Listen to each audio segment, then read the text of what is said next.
ہماری کوشش یہ ہوتی ہے کہ کچھ قرآن کی باتیں کی جائیں، کچھ قرآن سے میسج لیا جائے۔ تو آج قرآن مجید فرقان حمید کی آیت ہے، اللہ کریم قرآن میں ارشاد فرماتا ہے، پارہ نمبر 1 ہے، سورہ بقرہ ہے اور آیت نمبر ہے 85۔ بسم اللہ الرحمن الرحیم۔ افتؤمنون ببعض الکتاب وتکفرون ببعض فما جزاء من يفعل ذلك منكم الا خزي في الحیاۃ الدنیا ویوم القیامۃ یردون الی اشد العذاب وما اللہ بغافل عما تعملون۔ آسان ترجمہ قرآن کنز العرفان۔ تو کیا تم اللہ کے بعض احکامات کو مانتے ہو اور بعض سے انکار کرتے ہو؟ تو جو تم میں ایسا کرے اس کا بدلہ دنیاوی زندگی میں ذلت و رسوائی کے سوا اور کیا ہے، اور قیامت کے دن انہیں شدید ترین عذاب کی طرف لوٹایا جائے گا، اور اللہ تمہارے اعمال سے بے خبر نہیں ہے۔ اے میرے پیارے اسلامی بھائیوں، اس آیت میں جو ہمیں میسج دیا جا رہا ہے نا، وہ بڑا کمال کا میسج ہے۔ بیسیکلی شان نزول تو یہودیوں کے لیے تھا کہ ان سے اللہ کریم نے 3 باتوں کا تورات میں وعدہ لیا تھا۔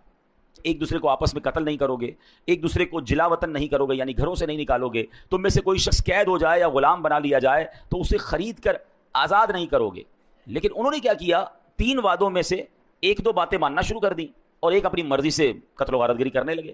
تو اب قرآن مجید فرقان حمید میں ان سے کیا کہا گیا، افتؤمنون ببعض الکتاب، تو کیا تم اللہ کے بعض احکام کو مانتے ہو؟ اور پھر کیا فرمایا، وتکفرون ببعض، اور بعض سے انکار کرتے ہو، یعنی اپنی مرضی سے ایک حکم کو پک کر لیتے ہو، ایک کو چوز کر لیتے ہو، باقی چھوڑ دیتے ہو ہیں۔ اب جو یہ کرتا ہے تو پھر اس کے بارے میں اس کی سزا کیا بیان فرمائی قرآن نے، فما جزاء من یفعل ذلک منکم، یعنی کیا جزا جو کرے یہ تم میں سے، فرمایا الا خزي فی الحیات الدنیا، مگر رسوائی دنیا کی زندگی میں، یہ دنیاوی سزا تھی۔ اب مزید فرمایا ویوم القیامۃ یردون الی اشد العذاب، اور قیامت کے دن انہیں شدید ترین عذاب کی طرف لوٹایا جائے گا۔ یعنی جو اپنی مرضی کا حکم مان لے، باقی کا انکار کرے، اسے 2 سزائیں ملیں گی، دنیا میں بھی سزا ملے گی اور آخرت کا شدید عذاب بھی ملے گا۔ وما اللہ بغافل عما تعملون، اور اللہ تمہارے اعمال سے بے خبر نہیں ہے۔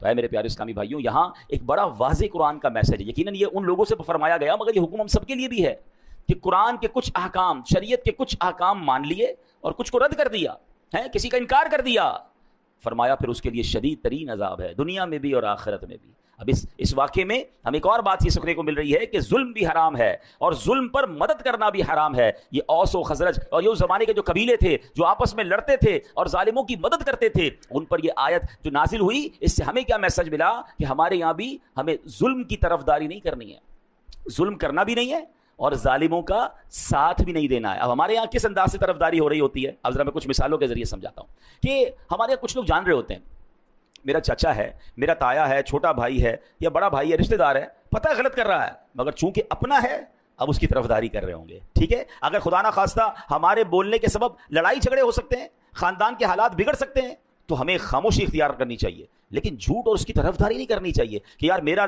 گرائی ہے تو میرے محلے کا ہے تو ہمارے قبیلے کا ہے، اگر اس کا جھگڑا ہو گیا ہے یا وہ کسی کے ساتھ زیادتی کر رہا ہے اور آپ کو بٹھا رہا ہے ساتھ کہ بھائی آپ بتاؤ میں غلط ہوں کہ صحیح ہوں، 2 چیزیں ہیں، یا تو آپ کو لگتا ہے میں غلط کہوں گا تو لڑائی اور بڑھ جائے گی، یہ مجھ سے بھی لڑے گا، تو آپ خاموش ہو جائیں، مگر یہ نہ کہے کہ ہاں تم صحیح ہو، بھائی یہ میرا رشتہ دار بالکل ٹھیک کہہ رہا ہے۔ آپ کو فیصلہ انصاف کا کرنا ہے، آپ کو طرفداری ظالم کی نہیں کرنی ہے، کیونکہ یہی وہ غلطی ہے کہ کچھ قرآن کے احکام کو مان رہے ہیں اور کچھ جناب چھوڑ رہے ہیں۔ آگے سنیے، اب پارٹنر ہوتے ہیں 2 مل کر کام کر رہے ہیں، ہمیں پتا ہے یار یہ پارٹنر ہے میرا، مگر یہ سامنے والے گاہک سے بات ٹھیک نہیں کر رہا ہے، یہ جھوٹ بول رہا ہے، یہ جھوٹ بول کے سودا بیچ رہا ہے اور اس نے ابھی سود پہ پیسے لیے ہیں یا فلاں غلط کام کیا ہے۔ ہم کہتے ہیں یار ابھی اس کی غلط اس کو کہیں گے تو کمپنی بیٹھ جائے گی، بیچتا تو مال بڑا اچھا ہے، جھوٹ بول کے بیچ تو آتا ہے، سودا سب سے اچھا بیچتا ہے جناب، کاروبار اس کو سمجھ بڑی ہے، کچھ بھی کر کے آئٹم بیچ کے آ جاتا ہے۔ اگر میں اس کا پارٹنر ہوں اور میں خاموش ہوں اور میں بلکہ طرفداری کر رہا ہوں، تو پھر آپ سوچیں کہ ہم کیا کر رہے ہیں۔ ہاں، ہمیں ایسے یا تو پارٹنر رکھنے نہیں چاہیے جو حرام کما رہے ہیں، کیونکہ قیامت کے دن ہم اگر اس کے پارٹنر ہیں تو اس کے حرام کاموں کا جواب بھی دینا پڑ جائے گا نا۔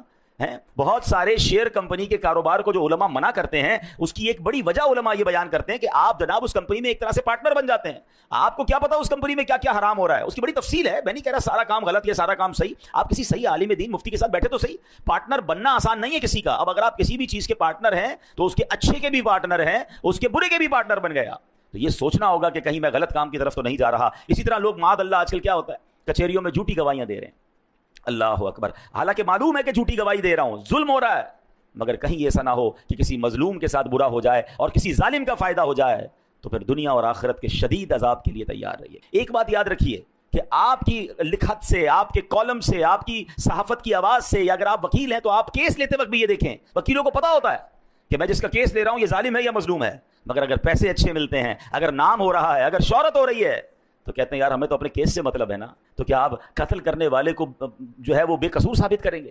آپ یہاں تو تھوڑے پیسے کما لیں گے، ہو سکتا ہے قانون کو ڈاج دے کے کیس بھی جیت لیں، اللہ کی بارگاہ میں کیا جواب دیں گے؟ کبھی بھی ظالم کا ساتھ نہیں دینا ہے، کبھی جھوٹی گواہی نہیں دینی ہے۔ دو باتیں ہیں، شریعت کہتی ہے اگر آپ ظلم کے خلاف آواز نہیں اٹھا سکتے تو کم از کم ساتھ تو نہ دینا ہے، آپ خاموش ہو کے سائڈ پہ ہو جائیں، لیکن یہ ہونا ضروری ہے۔ اور جو ماشاءاللہ کہتے ہیں نا حسینی قافلے کے سپاہی ہوتے ہیں، وہ تو ظلم کے خلاف کھڑے ہو جاتے ہیں اور پھر کھڑے ہوتے ہیں، نقصان ہوتا ہے تو نقصان سے ڈرتے نہیں۔ بہرحال میرے پیارے اسلامی بھائیوں، ہم نے یہ بات سمجھنی ہے۔ اب آج کل ہمارے معاشرے میں ایک اور بڑا فتنہ آیا ہے، اور وہ کیا ہے؟ آدھی جہالت ہے، کیونکہ قرآن نے بڑا پیارا حکم دیا ہے، افتؤمنون ببعض الکتاب وتکفرون ببعض، تو کیا تم اللہ کے بعض احکام کو مانتے ہو اور بعض سے انکار کرتے ہو؟ تو اب ہوا کیا ہے؟ ایک بات یاد رکھیے گا، آدھا جاہل جو ہوتا ہے وہ بہت خطرناک ہوتا ہے، کیونکہ کچھ لوگ قرآن کی ایک دو آیتیں یاد کر کے، ایک دو حدیثیں یاد کر کے اب احکام شریعہ بیان کرنا شروع کر دیتے ہیں کہ یہ ناجائز ہے، یہ جائز ہے۔ ارے بھائی قرآن میں تو لکھا ہے، ایسا تو کر ہی نہیں سکتے۔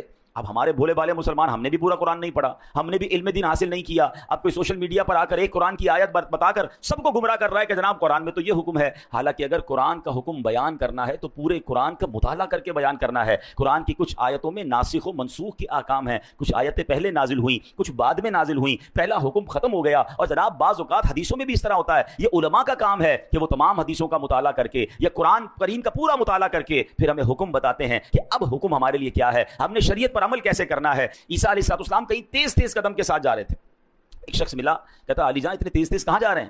تو کہا میں نے ایک بے وقوف کو دیکھ لیا ہے، اس سے دور بھاگ رہا ہوں۔ عرض کیا علی جان آپ تو بڑے شاندار شخصیت والے ہیں، بڑی شان والے ہیں، آپ تو مردے زندہ کر لیا کرتے ہیں۔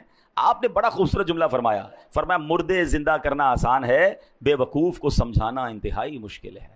ہاں، یہ بے وقوف کی جو دوستی ہوتی ہے نا، اور بے وقوف سے اگر کوئی دین سیکھ رہا ہے تو پھر اس کا بیڑا غرق ہی ہونا ہے۔ تو پہلے یہ چیک کیجئے کہ ہم علم دین کس سے سیکھتے ہیں، ہم جس سے سیکھ رہے ہیں اس نے بھی سیکھا ہے کہ نہیں سیکھا۔ اور جمعہ 8 دن ہوئے اور جناب بیٹھ کے ہمیں سکھانا شروع کر دیا، یہ باقاعدہ ایک پوری نالج ہے، یہ پوری ایک سائنس ہے، اور قرآن فہمی یہ ہر کسی کا کام نہیں ہے۔ اب آپ ذرا غور کیجئے یہ بے وقوف کہاں تک پہنچتا ہے، جب ایک قرآن کی آیت سے معاملے کو سمجھے۔ مولا علی شیر خدا کرم اللہ تعالی وجہ الکریم کی شان کا عالم کیا ہے؟ میرے آقا فرماتے ہیں میں علم کا شہر ہوں، علی اس کا دروازہ ہے۔ مولا علی وہ ہیں، نبی پاک کی حدیث میں آتا ہے کہ علی کے چہرے کو دیکھنا عبادت ہے۔ سبحان اللہ، شیر خدا کے علم دین کا اور قرآن فہمی کا عالم یہ ہے کہ آپ فرماتے ہیں اگر میں سورہ فاتحہ کی تفسیر لکھنا شروع کروں تو اتنی کتابیں لکھ دوں کہ 70 اونٹ ان کتابوں کے بوجھ سے دب جائیں، اتنی ایک سورہ فاتحہ کی تفسیر۔ اب آپ سوچیں کہ مولا علی کے قرآن فہمی کا عالم کیا ہوگا۔ مگر آپ کے دور میں ایک فرقہ نکلا جس کا نام تھا خارجی فرقہ، اس نے پتہ ہے مولا علی پر کفر کا فتویٰ لگا دیا۔ آپ غور کریں کہ جس کی شان اتنی نرالی ہے، ان بدبختوں نے شیر خدا پر کفر کا فتویٰ لگایا۔ اب وہ فتویٰ کیا تھا؟ معاملہ کیا ہوا؟ معاملہ یہ ہوا تھا کہ مولا علی شیر خدا اور حضرت امیر معاویہ رضی اللہ تعالیٰ عنہ پر کسی دینی مسئلے پر اختلاف ہو گیا۔ تو مولا علی ماشاءاللہ بڑی معاملہ فہم شخصیت ہے، آپ نے حکمت عملی مقرر فرمائی اور ایک حکم یعنی ایک ایسا بندہ مقرر کیا جو دونوں گروہ کی بات سنے اور درمیان میں سلو کروا دے، فیصلہ ڈیسائیڈ کر دے۔ تو ایسا ہی ہوا اور انہوں نے فیصلہ سنایا اور سلو ہو گئی۔ اب ایک فرقہ تھا جو جنگ چاہتا تھا، آج بھی کچھ لوگ ایسے ہیں جو چاہتے لڑائی ہونی چاہیے، جھگڑا ہونا چاہیے، معاملہ بگڑنا چاہیے، یہ امن و امان سے مسلمان کیوں رہ رہے ہیں؟ یہ فرقے والا ادھر حملہ کرے تو یہ والا ادھر حملہ کرے، اچھا جناب فرقہ واریت کی لڑائی نہیں ہو رہی تو چلو بھائی خاندانی لڑائی شروع کرو، صوبائی لڑائی شروع کرو۔ ان کی جنگ میں ان کو فائدہ ہے، پرابلم کریٹ ہوتی ہے تو جناب ان کو مزہ آ رہا ہوتا ہے، تو ایسے لوگوں سے بھی بچنا ہے۔ تو مولا علی نے بڑی حکمت عملی کا مظاہرہ کیا اور سلو ہو گئی۔ اب وہ جو خارجی فرقہ تھا انہوں نے کیا کہا؟ انہوں نے کہا اللہ تو قرآن میں فرماتا ہے ان الحکم الا للہ، حکم تو صرف اللہ کا ہے۔ مولا علی نے بندے کو ثالث بنا دیا، اس کے ذریعے فیصلہ کروا دیا، یہ تو کفر ہو گیا۔ آپ دیکھیں ایک قرآن کی آیت، اس کا ایک جز، اس سے اپنی عقل سے فیصلہ کیا اور جناب شور مچانا شروع کر دیا۔ اللہ اکبر، میرے شیر خدا مولا علی کا تدبر دیکھیں، آپ کی جناب صبر کا مقام دیکھیں، آپ تو اس قدر عظیم ہستی ہیں کہ آپ حکم فرماتے نہ جانے کیا ہو جاتا۔ آپ نے پھر سلو کی طرف بات آگے بڑھائی، آپ نے جو ترجمان القرآن ہیں عبداللہ ابن عباس رضی اللہ تعالیٰ عنہ، کمال کا قرآن کا علم تھا، ان کو بھیجا کہ جا کے ذرا ان کو سمجھائیں۔ حضرت عبداللہ ابن عباس ان کے پاس گئے، کہا بتائیے کیا مسئلہ ہے؟ وہ کہتے مسئلہ یہ اللہ کے سوا تو کوئی حکم بن نہیں سکتا، کوئی فیصلہ کر نہیں سکتا، یہ مولا علی نے انسان کو یہ حکم کیسے دے دیا؟ تو جناب معاذ اللہ یہ کفر ہو گیا۔ اللہ اکبر، آپ سنیے گا حضرت عبداللہ ابن عباس کا جواب بھی، اور آج کل کے دور میں یہ جو آدھی جہالت پھیلانے والے ہیں ان کو بھی آپ نے جو ہے وہ سمجھنا ہے۔ انہوں نے کہا کیا تم نے سورہ مائدہ کی آیت نمبر 95 کی تلاوت نہیں کی ہے؟ اگر حالت احرام میں، اللہ کیا فرماتا ہے، اگر کوئی حالت احرام میں کسی جانور کو مار دے، مثلاً کسی نے خرگوش کو مار دیا، اب حکم یہ ہے کہ اس جانور کی قیمت صدقہ کرے، جس قیمت کا جانور اس نے مارا ہے احرام کی حالت میں، اس کی قیمت کو صدقہ کرے۔ اب سوال یہ ہے کہ پتہ کیسے چلے کہ جناب یہ قیمت کتنی تھی جانور کی، یا خرگوش مار دیا کوئی بھی جانور، اس کی قیمت کیا تھی؟ اللہ قرآن میں حکم فرماتا ہے یحکم بہ ذوا عدل منکم، تم میں سے 2 معتبر آدمی اس میں فیصلہ کر لیں۔ اللہ اکبر۔ عبداللہ ابن عباس کہتے ہیں چند روپوں میں خرگوش آ جاتا ہے، اس کی قیمت ڈیسائیڈ کرنے کے لیے تاکہ آپس میں پرابلم نہ ہو 2 بندے بیٹھ کے فیصلہ کر لیں۔ اللہ اکبر۔ فرمایا بتاؤ جانور کی قیمت زیادہ یا انسانوں کی قیمت زیادہ؟ شیر خدا نے صحابہ کرام کے درمیان کوئی ڈسٹربنس نہ ہو جائے، کوئی لڑائی نہ ہو جائے، انسانی جان ضائع نہ ہو جائے، اس کے لیے کسی کو حکم بنایا کہ جناب فیصلہ کرا دیا جائے۔ تو اس میں کیا حرج ہے جب خرگوش کی قیمت معلوم کرنے کے لیے قرآن کہہ رہا ہے کہ جناب 2 بندے بیٹھ کر فیصلہ کر لیں کہ قیمت کیا ہے؟ تو پتہ یہ چلا ایک آیت تو پڑھی تھی، پورا قرآن نہیں پڑھا تھا، حالانکہ آگے قرآن میں اس کی ڈیفینیشن موجود ہے۔ اور یہی آج کے دور کا پرابلم ہے، اور یہاں ہماری بھی ایک کمزوری ہے کہ ہم جناب ہر کسی کی بات سننے کے عادی بن گئے، اور جب سنتے ہیں تو کنفیوز ہو جاتے ہیں۔ معاذ اللہ، اب تو لوگ غیر مسلموں کو سننے لگ گئے، جب سنتے ہیں تو کہتے ہیں یار یہ اسلام کی جو حقانیت ہے اس میں کچھ کنفیوژن ہے۔ ہمیں آ کے لوگ سوال کر رہے ہوتے ہیں اللہ تبارک و تعالیٰ ایک ہے، اس کی دلیل کیا ہے؟ اچھا اللہ ہے، اس کی دلائل بتائیے۔ اللہ اکبر۔ کیا آج ہمارے دین اور ایمان میں اتنی کمزوری آ گئی کہ جب جس کی جو مرضی ہو کوئی ایک بات کر دے اور ہم کنفیوز ہو جائیں؟ پھر اپنے عقائد پر، اپنے معمولات اہل سنت پر ہم کنفیوز کیوں ہوتے ہیں؟ کیونکہ ہمارے پاس بھی علم نہیں ہے، شیطان کو موقع ملتا ہے، وہ ہمیں ڈسٹرب کرتا ہے۔ تو خدا را سب سے پہلے یہ ذہن بنا لیجئے کہ ہم نے دین کس سے سننا ہے،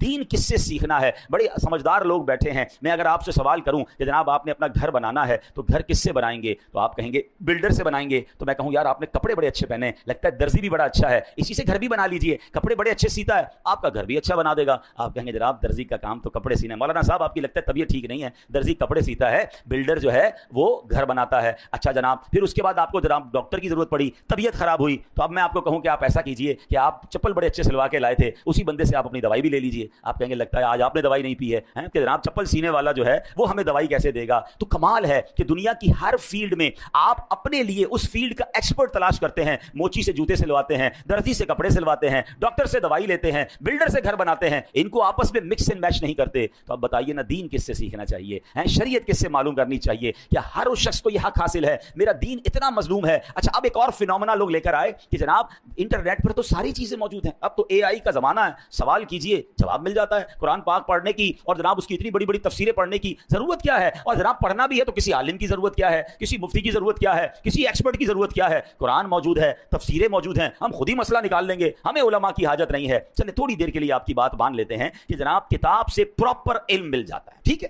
کتاب میں سب چیزیں موجود ہیں۔ چلے اب میں آپ ہی کی بات آپ کی طرف دوبارہ بڑھاتا ہوں، اللہ نہ کرے آپ میں سے کسی کو کوئی پرابلم ہو جائے یا آپ کے گھر میں کسی کا آپریشن ریکوائرڈ ہو، تو جناب آپ بھی کتاب اٹھائیے کہ ٹانگ کا آپریشن کیسے ہوگا۔ بلکہ اب صرف کتاب نہیں ہے، یوٹیوب پر تو ٹیوٹوریل موجود ہے نا، ویڈیو بھی موجود ہے کہ یہ والا آپریشن کیسے ہوگا۔ تھوڑا مزید سوال اے آئی سے کر لیجئے کہ کون سا چاقو استعمال کروں، کون سی چھری استعمال کروں، پہلا کٹ کدھر لگاؤں، 2-4 دوست جمع ہو جائیں اور ٹانگ کا آپریشن گھر میں کر لیجئے، 2-4 لاکھ روپے بھی بچ جائیں گے۔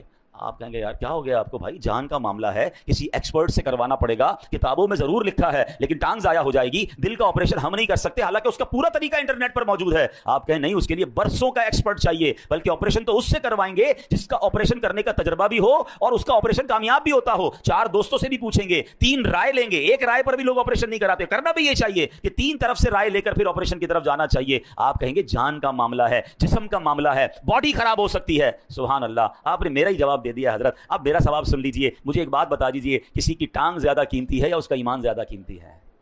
میرے ایمان پر جس کی جو مرضی آئے چھری کانٹے لے کر آ جائے کہ میں تمہارا ایمان کا معاملہ ٹھیک کرتا ہوں، تمہارا دین میں تمہیں سمجھاتا ہوں، آپ پڑھ لینا، آپ ہی خود ہی قرآن سے اور تفسیر سے پڑھ لیں۔ آپ کہیں گے نہیں جناب، باقی دنیا کے معاملات میں جب ایکسپرٹ ریکوائرڈ ہے تو مجھے قرآن کے علم کے لیے بھی فہم القرآن والا مفتی اور عالم ریکوائرڈ ہے، برسوں جس نے پڑھا ہو، جس کی جناب تفسیر پر نظر ہو، جس کی عقائد مضبوط ہوں۔ ارے وہ خود اگر سچا نہیں ہے تو مجھے کیا دین سکھائے گا؟ تو اے میرے پیارے اسلامی بھائیوں، اے بھولے بھالے مسلمانوں، خدا را اپنی زندگی کا یہ آپ ذہن بنائیے کہ سب سے قیمتی سرمایہ تو ایمان ہے، اور ایمان کے معاملات میں، دین کے معاملات میں میں نے کسی ایکسپرٹ سے، کسی صحیح العقیدہ مفتی سے اور عالم دین سے انشاءاللہ دین پڑھنا بھی ہے، سیکھنا بھی ہے، اور آدھی جہالت سے بچنا ہے۔ جب آپ قرآن پورا پڑھتے ہیں، کبھی بھی کوئی ایک آیت سن کر، ایک حدیث سن کر کنفیوز نہ ہو جایا کریں، کسی عالم دین سے رابطہ کریں، وہ آپ کو بتائے گا کہ یہ آیت کے بعد یہ بھی تو آیت موجود ہے، یہ حدیث کے بعد یہ بھی تو حدیث موجود ہے، اور وہ ان دونوں کو سامنے رکھ کے جب آپ کو جواب دیں گے تو آپ کا ایمان تازہ ہو جائے گا۔ اللہ کریم ہمیں شریعت کے احکام کو صحیح طریقے سے عمل کرنے کی توفیق عطا فرمائے۔ اب یہاں پر میں چلے ایک آیت اس لیے بتا دیتا ہوں کہ اس میں ہمارا انشاءاللہ آج کا ایک موضوع بھی ہے وہ بھی کور ہو جائے گا کہ اب جناب قرآن کی ایک آیت بیان کرنے والے کرتے بھی ہیں، ترجمہ کیا ہے؟ تم فرماؤ میں ظاہراً تمہاری طرح ایک بشر ہوں۔ اللہ نے اپنے حبیب کو کیا فرمایا کہ لوگوں سے کہہ دو میں تو تمہاری طرح کا ایک بندہ ہوں۔ اب کچھ جاہلوں نے، وہ آدھے جاہل ہے نا، کہ دیکھو نبی پاک خود کہہ رہے ہیں وہ ہماری طرح کے آدمی ہیں، اور تم کہتے ہو جناب وہ نور ہیں اور وہ جناب بہت عظیم ہستی ہے، خود فرما رہے میں تمہاری طرح کا ہوں۔ تو قرآن ادھورا پڑا، ایک آیت پڑھی، اب اگلی آیت سن لو۔ اللہ قرآن میں فرماتا ہے قد جاءکم من اللہ نور، بے شک تمہارے پاس اللہ کی طرف سے ایک نور آ گیا ہے۔ سبحان، پتہ کیا چلا؟ یقیناً میرے آقا بشر بن کر دنیا میں آئے ہیں، بلکہ یہ ہمارے جیسے بشر نہیں، اللہ پاک کا نور ہے جسے رب کریم نے دنیا میں بشر بنا کر بھیجا ہے۔ تو بات اگر پوری قرآن سے سمجھی جائے تو سمجھ آتی ہے۔ اب ان لوگوں کو کون سمجھائے کہ جو کہتے ہیں نبی پاک ہماری طرح کے ہیں؟ ارے جناب میں تو ہاتھ اٹھا کر کوئی چیز نہیں اٹھا سکتا، اور میرے آقا وہ ہیں جو اشارہ فرمائیں تو چاند دو ٹکڑے ہو جاتا ہے۔ ہماری گھڑی ہمارے قابو میں نہیں آتی ہے، اور میرے آقا دعا کریں، مولا علی کہیں کہ حضور نماز عصر چلی گئی ہے، اور میرے آقا دعا فرمائیں تو سورج کو واپس پلٹا دیں۔ تو ایسے کون کہہ سکتا ہے کہ ہمارے جیسے ہیں؟ اللہ اکبر، نبی پاک تو وہ ہیں جو وجہ تخلیق کائنات ہیں، ہی از the reason of the all creation۔ میں اور آپ تو دنیا میں آ گئے ہیں، مگر بتاؤ تو صحیح دنیا بنی کس کے لیے ہے؟ خود رب فرماتا ہے لولا کلما خلقت الافلاق، اے محبوب میں تمہیں نہ بناتا تو یہ دنیا ہی نہ بناتا، یہ